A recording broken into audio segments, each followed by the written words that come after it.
toutes et à tous sur Cocotte TV. Aujourd'hui, une nouvelle vidéo de présentation qui porte de nouveau sur un boîtier, le tout nouveau GT1 de Inwin.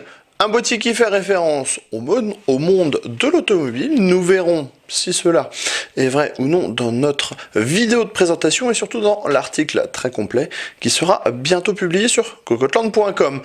En attendant, quelques infos sur ce nouveau boîtier. Le GT1 est un boîtier plastique mèche acier qui fait un poids d'environ 8 kg et il est au format ATX. Au niveau du prix, c'est pas encore définitif puisqu'on a eu le boîtier un petit peu en avance.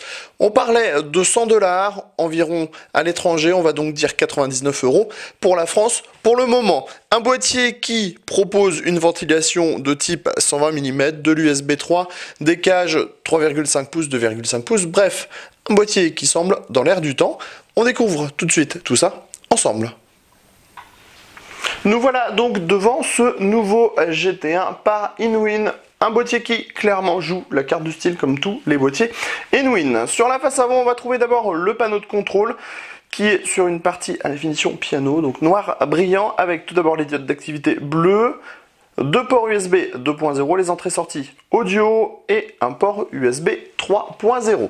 En dessous, on continue avec les baies 5,25 pouces, on pourra extraire les caches depuis l'extérieur, caches qui sont en métal mèche. Si l'on continue et qu'on descend, on a cette face qui est assez massive avec du mèche alvéolé en plastique, des petits hexagones partout et la possibilité de pouvoir faire un petit peu de customisation grâce à des mini hexagones rouges que l'on pourra insérer comme ceci et uniquement sur la face avant, pas du tout dans le haut du boîtier, alors qu'on a un petit peu les mêmes hexagones. C'est dommage qu'on ne puisse pas pousser le vis jusqu'en haut du boîtier. Voilà, on vous fait une petite démonstration vite fait. On pourra aussi entre copains jouer par exemple au fameux jeu où on doit aligner 3 pions. Voilà, on a gagné 2 fois d'ailleurs, vous pouvez le remarquer. Bon, allez. Cet aspect est plutôt sympathique. Un ventilateur de 120 mm se cache derrière cette face avant. Sur le côté, on a le panneau Inwin, bien intégré, très bien fait, avec des vis BTR. C'est extrêmement propre à ce niveau-là. À l'arrière, on trouve 2 passe-cloisons, ventilateur de 120 mm à diode rouge, l'emplacement pour la petite plaque IO-Shield de la carte mère, 7 slots d'extension avec des caches ajourées, montage depuis l'extérieur avec des vis classiques et enfin alimentation dans le bas. La fixation des panneaux se fait par 2 vis à main de chaque côté. Sur le côté, on remarque que le panneau est bombé, ce qui aidera à passer les câbles à l'arrière du panneau de la carte mère. Sous le boîtier, on a l'emplacement de l'alimentation qui est filtré. Un emplacement en 120 mm additionnel. En tout, on peut mettre jusqu'à 8 ventilateurs de 120 mm dans le boîtier et des pieds qui sont malheureusement en plastique dur. On passe maintenant dans le haut du boîtier. On redécouvre les petits hexagones mais pas de cerclage rouge. Dommage. Donc, c'est ouvert, c'est aéré. En dessous, on pourra placer 2 ventilateurs de 120 mm ou un radiateur de water cooling en 240 mm maximum. On a ici un dock SATA, ce qui est plutôt une bonne chose, compatible 2,5 pouces, 3,5 pouces, le power on, le reset, la gestion de la ventilation, 5 volts, 12 volts et un petit logo Inwin.